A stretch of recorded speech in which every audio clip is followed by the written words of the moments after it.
నందిపేట్ మండల కేంద్రంలో బుధవారం నాడు గ్రంథాలయ భూమి పూజ కార్యక్రమంలో ఎమ్మెల్యే పైడి రాకేష్ రెడ్డి, జిల్లా గ్రంథాలయ సంస్థ చైర్మన్ అంతిరెడ్డి రాజారెడ్డితో కలిసి పాల్గొన్నారు. ఈ సందర్భంగా ఎమ్మెల్యే పైడి రాకేష్ రెడ్డి మాట్లాడుతూ నందిపేట అభివృద్ధికి నిరంతరం కృషి చేస్తామని, ఆధునిక వసతులతో 45 లక్షల రూపాయలతో గ్రంథాలయం ఏర్పాటు అతి త్వరలో పూర్తవుతుందని తెలిపారు. అలాగే నందిపేటకి మినీ స్టేడియం అవసరమని, నిరుపయోగంగా ఉన్న బస్ డిపో స్థలాన్ని ఉపయోగించుకోవడానికి ఇవ్వాలని అధికారులను కోరడం జరిగిందన్నారు. అతి త్వరలో బస్ డిపో స్థలంలో ఎలక్ట్రానిక్ బస్సుల కోసం ఉపయోగపడే ఛార్జింగ్ స్టేషన్లను, అలాగే వాటి పనిముట్లను ఉపయోగపడే విధంగా స్థలాన్ని ఉపయోగిస్తారని ఎమ్మెల్యే తెలిపారు.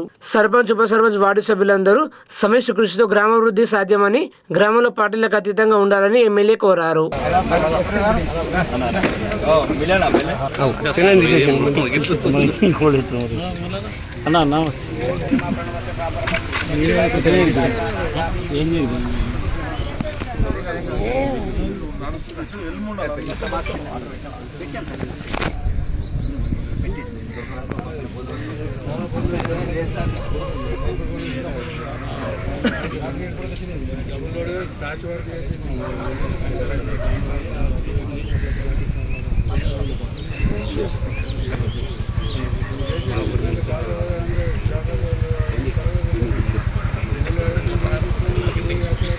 పంతులు ఇచ్చారు కొంచెం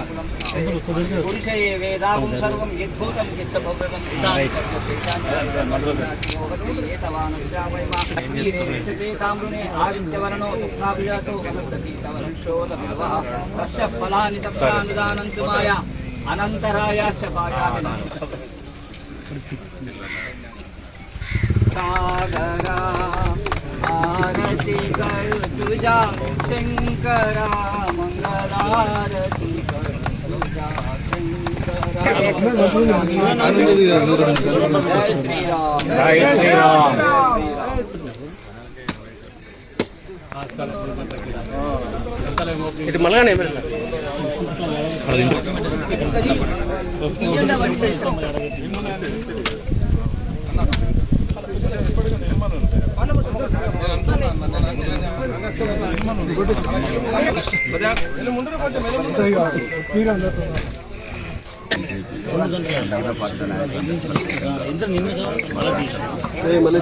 సార్ చాలా రోజుల తర్వాత గ్రంథాలయ విలువ ఇప్పుడు ప్రజలకు వేయాల్సిన అవసరం ఉంది. రాను రాను విలువలు మర్చిపోతున్నాయి. యువతకు ఈ గ్రంథాలయం వల్ల చాలా ఉపయోగం ఉంటుంది. ఎంతో కష్టపడి మన అంతిరెడ్డి రాజారెడ్డి తన సొంత గ్రామంలాగా నందిపేట విలేజ్ నిన్న వాళ్ళందరూ కలిసి 45 లక్షల రూపాయలు శాంక్షన్ చేయడం జరిగింది. ప్రత్యేకంగా అంతిరెడ్డి రాజారెడ్డి మరియు తొందరలోనే కంప్లీట్ చేసి త్వరలో ప్రజలకు అందుబాటులో, యువతకు అందుబాటులో తీసుకొచ్చేసి యువత కూడా సద్వినియోగం చేసుకొని, మరి ముఖ్యంగా నందిపేటలో త్వరలోనే శాంక్షన్ కాబోయే మినీ స్టేడియం, ఇప్పుడే మినీ స్టేడియం ప్రపోజల్ పెట్టాము. మ్యాక్సిమం 90% శాంక్షన్ చేయడానికి అవకాశాలు పెట్టాము. ఆల్రెడీ R&B గెస్ట్ హౌస్ కూడా ఫైనాన్స్ మినిస్టర్ బత్తి విక్రమార్క దగ్గర ఉంది. అది కూడా 2,70,00,000 R&B గెస్ట్ హౌస్ కూడా ఫైనల్ అయిపోయింది. త్వరలోనే నందిపేటకు ఇంకా ఏదైతే ఇక్కడ ఉన్న నందిపేట ఇంకా చాలా అనుకూలు కావాలి, చాలా సౌకర్యాలు కావాలి. సో మినీ స్టేడియం కావచ్చు, లేదు బస్ డిపో మీ అందరికీ తెలుసు, తెలంగాణ అసెంబ్లీలో మాట్లాడడం జరిగింది. దానికి గౌరవనీయ మంత్రివర్యులు ఎంపీ గారు రిప్లై ఇచ్చారు. రానున్న రోజులలో మేమన్నా డిపో స్థలం వాడుకుంటామంటే, లేదు ఇది ఎలక్ట్రికల్ డిపో ఇస్తాం ఫ్యూచర్లో అని చెప్పారు.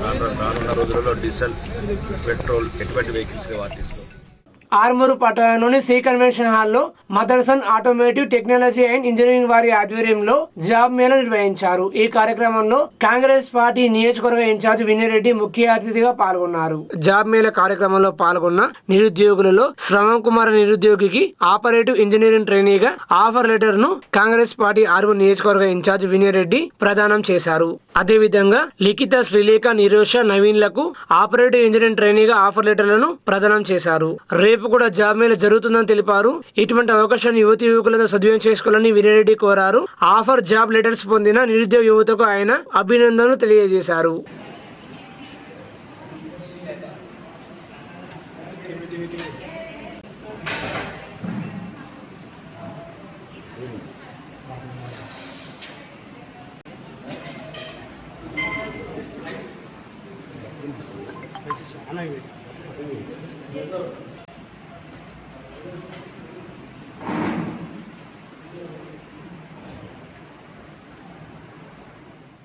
గోదావరి పరివాహక ప్రాంతం నుంచి నల్లమట్టిని తరలించే వ్యవహారంలో రైతులెవరూ బాధపడొద్దని, తనను బదనం చేయవద్దని ఆర్మూరు ఎమ్మెల్యే పైడి రాకేష్ రెడ్డి అన్నారు. నందిపేట మండల కేంద్రంలో బుధవారం ఆయన మీడియాతో మాట్లాడారు. నందిపేట నుంచి భారీ వాహనాల్లో నల్లమట్టి అతివేగంగా వెళ్లవద్దని సూచించినందుకు తనను కొందరు ఉద్దేశపూర్వకంగా బదనం చేస్తున్నారని ఆయన ఆవేదన వ్యక్తం చేశారు. రాష్ట్ర ప్రభుత్వ సలహాదారు బోధన ఎమ్మెల్యే సుదర్శన్ రెడ్డి కూడా ఇదే విషయాన్ని చెప్పారని గుర్తు చేశారు. రైతుల ప్రయోజనం కోసం తన ఎంత దూరమైన వెళ్తానని చెప్పారు. అసెంబ్లీలో రైతు సమస్యలపై తాను స్పందిస్తున్న తీరును వివరించారు. వందల సంఖ్యలో వాహనాలు ఇరుకు రోడ్లలో వేగంగా వెళ్తే ప్రమాదాలు జరిగే ఆస్కారం ఉన్నదని మాత్రమే సూచించినట్లు తెలిపారు. తాను కూడా రైతు బిడ్డనని చెప్పారు. నల్లమట్టి పేరుతో సిండికేట్ వ్యాపారం చేయొద్దని, గ్రామాల్లో గ్రామ కమిటీల పేరిట వసూలుకు పాల్పడకూడదని, ఇది రైతుపై భారం పడుతుందని స్పష్టం చేశారు. కొందరు రైతుల పేరు చెప్పి ఇతర ప్రాంతాల్లోని ఇటుక బట్టీలకు నల్లమట్టిని తరలించవద్దని సూచించారు. నేను కానీ ప్రభుత్వం కానీ రైతు సంక్షేమం కోసమే పాటుపడతామని స్పష్టం చేశారు. నల్లమట్టిని పొలంలోకి తరలిస్తే తమకు ఎలాంటి అభ్యంతరం లేదని, లేనిపోని అపోహలకు ఆస్కారం ఇవ్వవద్దని రాకేష్ రెడ్డి పునరుద్ఘాటించారు. ఆర్మూరు నియోజకవర్గం రైతులు ఎక్కడైనా తమకు ఇబ్బంది ఎదురైతే తమ దృష్టికి తీసుకురావాలని కోరారు. నల్లమట్టి తరలింపు విషయంలో అవసరమైతే ప్రభుత్వ సలహాదారు సుదర్శన్ రెడ్డి, పిసిసి అధ్యక్షుడు మహేష్ కుమార్ గౌడ్ ఇతర ఉన్నతాధికారులను కలిసి సమస్య పరిష్కారంకు కృషి చేశారని భరోసా ఇచ్చారు. 2.5 ఏళ్లలో తాను అపనిందన లేకుండా ఉన్నానని, ఏనాడు అభివృద్ధిని అడ్డుకోలేదని వివరించారు. నెల రోజులుగా కళ్ళలపై ఉన్న వడ్లను తరలించాల్సిన అవసరం ఉందని, రైతులను ఏ విషయంలోనూ ఇబ్బందులు గురి చేసినా ఊరుకునేది లేదని హెచ్చరించారు. అవసరమైతే రైతుల కోసం ప్రాణత్యాగం చేస్తారని వ్యాఖ్యానించారు. ఆర్మూరు నియోజకవర్గ ప్రజలందరికీ, మరీ ముఖ్యంగా రైతులందరికీ ఒక విన్నపం, విజ్ఞప్తి. దయచేసి ఈరోజు రకరకాల అపోహలతోని గ్రామాలల్లో కొన్ని అపోహలు వ్యాపింపజేస్తున్నారు. నల్లమట్టి విషయంలో నల్లమట్టి అందరికన్నా ముందు మీ అందరికీ చెప్పదలుచుకున్నది ఏంటంటే, నేను రైతు బిడ్డ. నాకు నల్లమట్టి విషయంలో ఎటువంటి ప్రమేయం లేదు. నల్లమట్టిని ఓన్లీ ఓవర్ స్పీడ్ పోవద్దని చెప్పాను. గ్రామీణ ప్రాంతాలలో ఓవర్ స్పీడ్ వెళ్తే చిన్నపిల్లలు, వృద్ధులు గ్రామాలలో ఉంటారు కాబట్టి. రెండోది, మట్టి పిల్లలు కింద పడకుండా జాగ్రత్త చూసుకోమని చెప్పాను. రెండే నేను చెప్పినాయి. కానీ మిగతా మంది బాడీ కిందనా, బాడీ మీదనా, బాడీ లేవాలా నాకు సంబంధం లేదు. అది ప్రభుత్వ నిర్ణయము. ఒకవేళ రైతులందరికీ నేను చెప్పదలుచుకున్నది ఏంటంటే, ఈ ప్రభుత్వానికి కావచ్చు, నాకు కావచ్చు, రైతులే ముఖ్యము. ఇక మేము అడిగింది ఏంది, ఈ ఏదైతే కొందరు సిండికేట్గా మూటగా ఏర్పడ్డారో వ్యాపారులు, నల్లమట్టి వ్యాపారులు, వాళ్ళు రైతులకు ఎక్కువ రేటు వసూలు చేయొద్దు. కొన్ని గ్రామాలలో కూడా కొంతమంది గ్రామ కమిటీల పేరిట, దాని పేరిట ప్రతి చోట ట్యాక్స్ వసూలు చేస్తున్నారు. దయచేసి ఆ మట్టి వెళ్ళాల్సింది ఎవరికో టాటా బిర్లలకు వెళ్తలేదు, రైతులకు వెళ్తుంది కాబట్టి ఆ గ్రామాలల్లో వసూలు చేయొద్దని చెప్పాము. రెండోది, పొలాలకు వెళ్ళాల్సిన మట్టి ఇటుక బట్టీలకు వెళ్ళొద్దు అని చెప్తున్నాం ఇతర జిల్లాలకు. మీరు ఆర్మూరు నియోజకవర్గ ప్రజలందరూ ఆలోచించుకోవాలా. మనకు ఆర్మూరు ముఖ్యము. రెండోది ఏంటి, అన్నిటికన్నా ముఖ్యం రైతులు ముఖ్యము, రైతు క్షేమం ముఖ్యము. గౌరవనీయ మంత్రివర్యులు సుదర్శన్ రెడ్డి గారు కూడా అదే చెప్పారు. కాదు, మీకు ఏదన్నా ఇబ్బంది ఉంది నా దగ్గరికి రండి, రైతులు రండి, ఏ గ్రామం రైతులు రండి, మనం ఇంకేదైనా మీకు ఏదైనా దీంట్లో సవరణలు చేయాల్సి ఉంది, మీకు ఏదైనా ఇబ్బంది ఉంటే నేను ప్రభుత్వంతో మాట్లాడి, అధికారులతో మాట్లాడి, గౌరవనీయ జిల్లా ప్రభుత్వ ముఖ్య సలహాదారు సుదర్శన్ రెడ్డి గారు ఉన్నారు, పిసిసి ప్రెసిడెంట్ మహేష్ కుమార్ గౌడ్ ఉన్నారు. వాళ్ళ సలహాలు తీసుకొని కమిషనర్ ఆఫ్ పోలీస్, కలెక్టర్ గారితో మాట్లాడి రైతులు ఏదైనా ఇబ్బంది ఎదుర్కొంటే ఆ ఇబ్బందులను సరి చేస్తాము. ఇక మరీ ముఖ్యంగా ప్రతి ఊర్లో ఒక అపోహ, ఎమ్మెల్యే గారు, నేను ఎమ్మెల్యే ఏం చెప్పండి, ఓవర్ స్పీడ్ వద్దంటున్నాను. అతివేగము పానాలు తీస్తుంది గ్రామాలల్లో. చిన్న చిన్న రోడ్లు, సుమారు ఆలూరు ఉంది, ఆలూరులోకి వెళ్ళి రోజు 500 లారీలు వెళ్తే చిన్నపిల్లలు దాటుతారు, మెల్లంగా వెళ్ళమని చెప్పాను. మట్టి పిల్లలు కింద పడితే చనిపోతారు, కొంచెం జాగ్రత్తగా వెళ్ళానని చెప్పాను. దానికి మెచ్చి లోడ్ ఇంతుండల్లా నాకు సంబంధం లేదు. రెండోది, క్లియర్గా చెప్తున్నాను, ఏదైతే నల్లమట్టి మూట ఉందో చెప్తున్నాం. దయచేసి మీరు కూడా రైతు బిడ్డలే, రైతుల మీద అధిక లాభాలు తీసుకోకండి. వాళ్ళకి ఎంత మట్టి తీసుకుందో అంతే తీసుకెళ్ళండి. రెండోది, మీరు కూడా అందరు సహకరిస్తేనే రైతుకు ఒక సరసమైన ధరకు పోతుంది. 2 లారీలు వచ్చే బదులు 3 లారీలు వస్తుంది. ఈ సమస్యకు పరిష్కారం అదే తప్ప ఎవరినో బ్లేమ్ చేయాలంటే 2.5 సంవత్సరాల నుంచి ఎటువంటి అపనిందలు లేకుండా ఉన్నాను. కాబట్టి ఎప్పుడెప్పుడైనా ఎదురు చూస్తున్నారు నా మీద ఏం నెప్పమెత్తుదమా, లేకపోతే మీకు ఒక అవకాశం దొరికిందని ఎదురుస్తున్నారు. నేను ఎట్టి పరిస్థితుల్లో రైతుల పక్షాన్నే ఉంటాను. అవసరమైతే రైతుల గురించి ప్రాణత్యాగాలు చేస్తాను. ఈరోజు తెలంగాణ అసెంబ్లీలో మాట్లాడేది నేనే రైతుల తరపు నుంచి. వడ్ల కొనుగోలు కేంద్రాలు కూడా ఆలోచించండి. వడ్ల ఈ లారీలను కూడా కొన్ని కేటాయించడం జరిగింది అక్కడ. ఈ లారీల రోడ్ల మీద నెల 15 రోజుల నుంచి వడ్ల రైతులు కళ్ళాలలో చచ్చిపోతున్నారు. మీరు కూడా ఆలోచించండి, వాళ్ళు కూడా రైతులే, కళ్ళాలలో చచ్చిపోయారు. కొన్ని లారీలను వాళ్ళకి కేటాయించడం. కాబట్టి ఏదైనా రైతులకు కానీ ఏదైనా సమస్య ఉంటే రండి, మాట్లాడదాం. ఇంకేదైనా మీకు ఏదైనా ఇబ్బంది ఉంటే కలెక్టర్ గారితో మాట్లాడదాం, పోలీస్ కమిషనర్తో మాట్లాడదాం, సుదర్శన్ రెడ్డి గారితో మాట్లాడదాం, ఇంకా ప్రభుత్వ పెద్దలతో మాట్లాడి మీకు అనుకూలంగా ఏదైనా ఉంటే ఇబ్బందులు ఉంటే తొలగిస్తాము. కానీ ఎట్టి పరిస్థితిగా గ్రామాలల్లో అపోహలు సృష్టి మాత్రం రాబోయే రోజులలో దానికి ప్రతిఫలం మీరే అనుభవిస్తారు. భీమ్గల్ మండలం సికింద్రాపూర్ గ్రామంలో ఇందిరమ్మ ఇంటిని రాష్ట్ర సహకార union limited chairman మానల Mohan Reddy ప్రారంభించారు. ఈ సందర్భంగా ఆయన మాట్లాడుతూ ఇందిరమ్మ ఇల్లు శరవేగంగా పూర్తవుతున్నాయని, భీమ్గల్ 60% ఇందిరమ్మ ఇల్లు పనులు పూర్తయ్యాయని, లబ్ధిదారుల ఖాతాలో 25 కోట్ల రూపాయలు జమ అయ్యాయని తెలిపారు. రాష్ట్రంలో ప్రతి పేదవాడికి ఇందిరమ్మ ఇల్లు నిర్మించి ఇవ్వడమే లక్ష్యంగా సీఎం రేవంత్ రెడ్డి పనిచేస్తున్నారన్నారు. మరో నెల రోజుల్లో 2వ విడత ప్రారంభమవుతుందని తెలిపారు.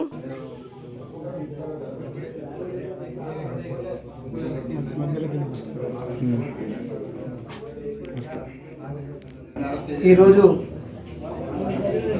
సికింద్రాపూర్ గ్రామం, భీమ్గల్ మండలంలోని సికింద్రాపూర్ గ్రామంలో మాల్యపు రాజు నూతనంగా ఇందిరమ్మ ఇల్లు నిర్మించుకొని గృహప్రవేశం సందర్భంగా మమ్మల్ని ఆహ్వానించి ఈ ఇల్లు పూర్తి చేసుకున్నందుకు మాల్యపు రాజు గారికి ప్రత్యేకమైన నూతన గృహప్రవేశ శుభాకాంక్షలు తెలియజేస్తూ, ఈ రాష్ట్రంలో ముఖ్యమంత్రి రేవంత్ రెడ్డి గారి సారథ్యంలో దశాబ్దాలుగా సొంతింటి కళ నెరవేరక ఇబ్బందులు పడుతున్నటువంటి ప్రజానీకానికి ఇందిరమ్మ ఇళ్ళ పేరుతో 5 లక్షల రూపాయలు మంజూరు చేసి పూర్తి చేయడానికి అవకాశం ఇచ్చినటువంటి రాష్ట్ర ముఖ్యమంత్రి రేవంత్ రెడ్డి గారికి ఈ జిల్లా ఇందిరమ్మ ఇళ్ళ లబ్ధిదారుల పక్షాన ప్రత్యేకమైన ధన్యవాదాలు తెలియజేస్తున్నాం. ఈ జిల్లాలో ఇప్పటికే ప్రతి నియోజకవర్గానికి 3,500 ఇళ్ళ చొప్పున, అందులో భాగంగా బాల్కొండ నియోజకవర్గంలో కూడా 3,500 ఇళ్ళ చొప్పున కేటాయించి ఇప్పటికే 60% ఇండ్లు పూర్తి కావడం జరిగింది. రాబోయే నెలలో మరొక 3,500 ఇళ్లను బాల్కొండ నియోజకవర్గంలో ఇవ్వడానికి అందరి పేర్లు, లబ్ధిదారుల పేర్లు కూడా ఫైనల్ కావచ్చినాయి. ఖచ్చితంగా రేవంత్ రెడ్డి గారి యొక్క కళ నిజం చేస్తూ ఇందిరమ్మ ఇల్లు నిర్మించుకొని ఆనందపడుతున్నటువంటి వారందరికీ కూడా ప్రత్యేకమైన శుభాకాంక్షలు తెలియజేస్తున్నాం. మరోసారి మరో 3,500 ఇళ్లకు మంజూరుకు పూనుకున్నటువంటి రాష్ట్ర ప్రభుత్వానికి, రాష్ట్ర ముఖ్యమంత్రి రేవంత్ రెడ్డి గారికి, అదేవిధంగా గృహ నిర్మాణ శాఖ మంత్రి పొంగులేటి శ్రీనివాసరెడ్డి గారికి, ఈ జిల్లాలో ఉన్నటువంటి పెద్దలు పిసిసి అధ్యక్షులు మహేష్ కుమార్ గౌడ్ గారికి, సుదర్శన్ రెడ్డి గారికి ప్రత్యేకమైన అభినందనలు తెలియజేస్తున్నాం. ఈ జిల్లా అభివృద్ధిలో ఇతోధికంగా దోహదపడుతున్నటువంటి మహేష్ అన్నకు, సుదర్శన్ రెడ్డి సార్ గారికి ప్రత్యేకమైన ధన్యవాదాలు తెలియజేస్తున్నాం. ఖచ్చితంగా గ్రామాలలో నిరుపేదలైన ఏ కుటుంబానికైనా ఇల్లించేంత వరకు రేవంత్ రెడ్డి ఆగడు అనే విషయాన్ని సందర్భంగా జిల్లా ప్రజానీకానికి తెలియజేస్తూ మరొక్కసారి రేవంత్ రెడ్డి గారికి ఈ ఇందిరమ్మ గృహ లబ్ధిదారుల పక్షాన ప్రత్యేకమైన ధన్యవాదాలు తెలియజేస్తున్నాం.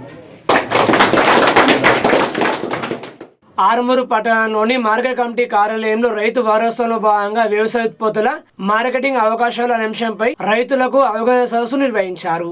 వ్యవసాయ market committee chairman Saibaba Goud అధ్యక్షతన జరిగిన రైతు అవగాహన సమావేశంలో వివిధ బ్యాంక్ అధికారులు, ప్రజాప్రతినిధులు, ఎఫ్ఈఓలు, రైతులు, వివిధ శాఖల అధికారులు హాజరు కావడం జరిగింది. ఎఫ్ఈఓ ప్రతినిధి తిరుపతి రెడ్డి మాట్లాడుతూ ఈ ప్రాంతంలో ఎక్కువ మంది రైతులున్నందున ఎక్కువ మొత్తంలో పంటలు పండిస్తున్నారని అన్నారు. ఈ ప్రాంతంలో ఉన్న ప్రోగ్రెసివ్ రైతులను, ఆర్గానిక్ రైతులను గుర్తించి వారిని మార్కెట్ కమిటీల ద్వారా సన్మానించడం ద్వారా రైతులను ప్రోత్సహించినట్లుగా ఉంటుందని అన్నారు. తెలంగాణ గ్రామీణ బ్యాంక్ అధికారులు రైతులకు 5 ఎకరాలు ఉన్న వారికి 10 లక్షల వరకు రుణ సాయం పొందడానికి అదనంగా ₹2.5 లక్షలు పంట రుణం పొందడానికి అవకాశం ఉందని తెలియజేశారు. Market committee chairman Saibaba Goud మాట్లాడుతూ రాష్ట్ర ప్రభుత్వం రైతుల సంక్షేమ దృష్ట్యా రైతు సంక్షేమ పథకాలు ప్రవేశపెట్టిందన్నారు. సన్న రకం పండించిన రైతులకు సరైన గిట్టుబాటు ధర కల్పించిన ఉద్దేశంతో క్వింటాలకు 500 బోనస్ అదనంగా ఇస్తున్న ప్రభుత్వం రేవంత్ రెడ్డి ప్రభుత్వమేనే అన్నారు. కొనుగోలు చేసిన ధాన్యం త్వరితగతిన తీసుకెళ్లే విధంగా జిల్లాధికారులను కోరుతున్నామని తెలిపారు. మార్గ కమిటీ వైస్ చైర్మన్ జీవన్, కార్యదర్శి పరమేశ్వర్, మార్గ కమిటీ పాలకవర్గ సభ్యులు పాల్గొన్నారు. ఈ సమస్యని మనం అధిగమించాలంటే మనం తరచు పెద్దలు తిరుపతి రెడ్డి గారు చెప్పినట్టు మనం 6 నెలలకు ఒక్కసారైనా ఈ సమావేశాన్ని నిర్వహించుకోక తప్పదు. మన ఈ సమావేశాలకు రైతులు సకాలంలో హాజరైతే మనం వారి సమస్యలను తెలుసుకొని మరి ఈ సమస్యలకు పరిష్కారాలు ఏ విధంగా మనం పరిష్కరించుకోవాలి. ఇప్పుడు నేను చైర్మన్గా నేను కొన్నున్నా, పూర్తి అవగాహన నాకు ఉండకపోవచ్చు. ఇప్పుడు పెద్ద తిరుపతి రెడ్డి గారు సుదీర్ఘంగా రైతుల కోసం చాలా సంవత్సరాల నుంచి పోరాడుతూ ఉన్నాడు, కష్టపడుతూ ఉన్నాడు. ఆయన దగ్గర పరిష్కార మార్గాలు ఎన్నో ఉన్నాయి. ఆయన ప్రభుత్వానికి సూచిస్తూ ఉన్నాడు.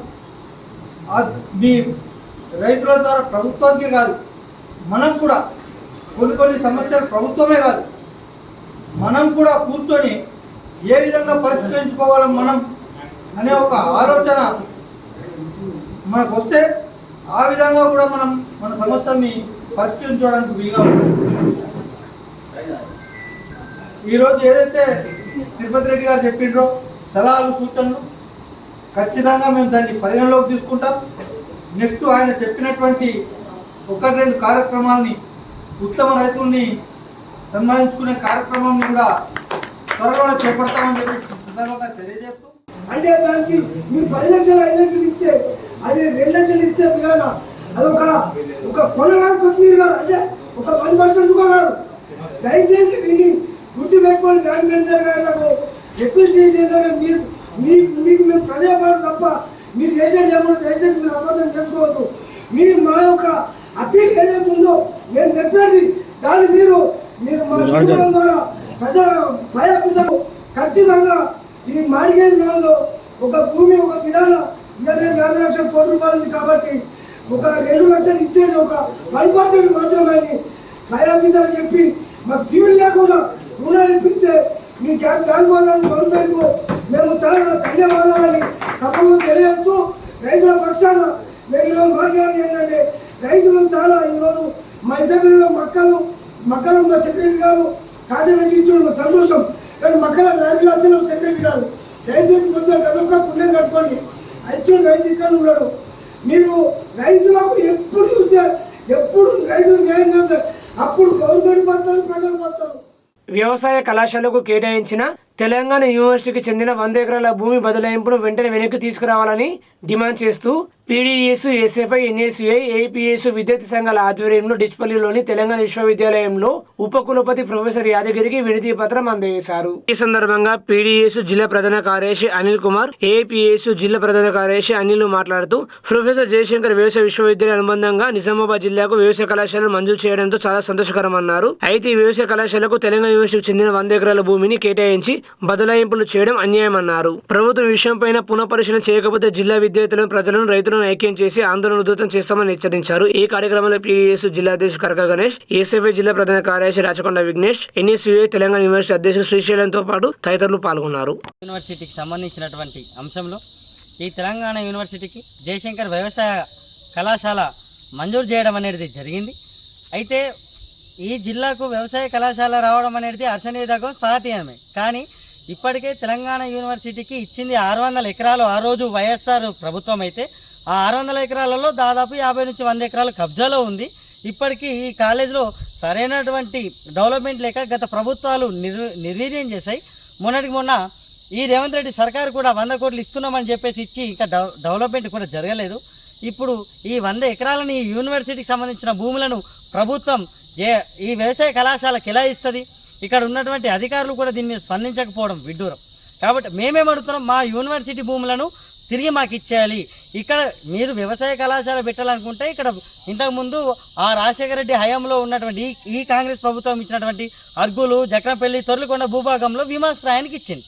ఆ విమానాశ్రయం ప్లేస్లో అక్కడ 100 ఎకరాలు కాదు 200 ఎకరాలు తీసుకోండి. వ్యవసాయానికి అనుకూలంగా భూమి ఉంటుంది, అక్కడ నీళ్లు పుష్కలంగా ఉంటుంది, నల్లరేగడి, ఎర్రరేగడి మత్తడి ఉంటుంది కాబట్టి అక్కడ అనుకూలంగా వ్యవసాయ కళాశాలకు ఉంటుంది. లేదా ఇక్కడ సారంగపూర్లో ఈ గతంలో ఈ తెలంగాణ యూనివర్సిటీ సైన్స్ కాలేజ్కి సంబంధించినటువంటి లేదా ఇదే నిజామాబాద్ జిల్లాలో ఎక్కడైనా ఫారెస్ట్ ప్లేస్లలో కానీ లేకుంటే ప్రభుత్వ అసైన్డ్ భూములు అంటే పేదలకు ఇచ్చినాయి కాకుండా ప్రభుత్వ భూములు ఖాళీ ఏవైతే ఉండేవో అందులోన ఈ కాలేజీ నిర్మించాలని చెప్తున్నాం. దయచేసి ఈ తెలంగాణ యూనివర్సిటీ జోలికి రావద్దు. ఇక్కడ నుంచి తీసుకున్నటువంటి 100 ఎకరాల భూమిని ఏ కాలేజీకి అయితే మీరు అప్పయ్యపారో అది తిరిగి యూనివర్సిటీకి చెల్లించాలి. లేని పక్షంలో ఈ తెలంగాణ యూనివర్సిటీ విద్యార్థి సంఘాలు జిల్లాలో అన్ని రాజకీయ పార్టీలను ప్రజా సంఘాలను కలుపుకొని రాష్ట్ర వ్యాప్తంగా ఉద్యమాన్ని నిర్మించే దిశగా ప్రయత్నం చేస్తామని తెలియజేస్తాం. ఎస్ఎఫ్ఐ, ఏఐపిఎస్యు, ఎన్ఎస్యు విద్యార్థి సంఘాలుగా ఏదైతే తెలంగాణ విశ్వవిద్యాలయంలో అగ్రికల్చర్ యూనివర్సిటీ పెడతామని చెప్పి ప్రభుత్వం యొక్క ప్రతిపాదనని వెనక్కి తీసుకోవాలని చెప్పి ఈరోజు వీసీ గారికి వినతిపత్రం ఇవ్వడం జరిగింది. అసలు తెలంగాణ యూనివర్సిటీలో ఉన్నటువంటి భూములు పూర్తిగా కొండ ప్రాంతాలు ఉన్నటువంటి భూములు, ఇటువంటి మొత్తం అడవి ఉన్నటువంటి ప్రాంతంలో వ్యవసాయ కళాశాల ఇస్తే అసలు విద్యార్థులకి ప్రయోగం చేసుకోవడం కోసం ఉపయోగపడదని చెప్పేసి విద్యార్థి సంఘంగా కోరుతా ఉన్నాం. దీంతోపాటు ఒకటి విద్యార్థులకి ప్రయోగాత్మకంగా వాళ్ళు ప్రాక్టికల్గా వ్యవసాయ భూమి అన్ని రకాలుగా అనుకూలంగా ఉన్నటువంటి భూమిని చూసి అక్కడ కేటాయించాలి. ఈ ప్రభుత్వం కేవలం నామమాత్రంగా ఏదో ఒక దగ్గర ఇచ్చేసి చేతులు దులుపుకోవడం కోసం ప్రయత్నం చేస్తుంది. కాబట్టి వెంటనే ఏదైతే నిర్ణయం ఉందో ఈ తెలంగాణ యూనివర్సిటీలో పెట్టాలని నిర్ణయాన్ని వెనక్కి తీసుకొని డిచ్పల్లి యూనివర్సిటీకి దగ్గరలో ఉన్నటువంటి జకరన్పల్లి ప్రాంతంలో మంచి విశాలమైనటువంటి భూమి ఉంది, వ్యవసాయానికి అనుకూలంగా ఉన్నటువంటి భూమి, మళ్ళీ నీటి సౌకర్యం కూడా చాలా అద్భుతంగా ఉంటుంది. అటువంటి ప్రాంతంలో అగ్రికల్చర్ యూనివర్సిటీ పెడితే అక్కడ విద్యార్థులకి ఉపయోగకరంగా ఉంటుంది, చదువుకోవడానికి అనుకూలంగా ఉంటుంది, వాళ్ళు కొత్త నూతన వంగడాలని కూడా కనుక్కోవడానికి అనుకూలంగా ఉంటుంది. కాబట్టి ప్రభుత్వం పునరాలోచించి ఏదైతే నిర్ణయం తీసుకుందో ఈ నిర్ణయాన్ని వెనక్కి తీసుకొని విశాలమైనటువంటి కనీసం ఒక 200 ఎకరాలు భూమి ఉండే విధంగా ఒక మంచి ప్రాంతం చూసి అక్కడ యూనివర్సిటీని స్థాపించాలని చెప్పేసి విద్యార్థి సంఘంగా కోరుతా ఉన్నాం. లేని పక్షంలో విద్యార్థి సంఘాలకు పెద్ద ఎత్తున పోరాటానికి దిగాల్సి ఉంటుందని చెప్పేసి ఈ సందర్భంగా హెచ్చరిస్తా ఉన్నాం.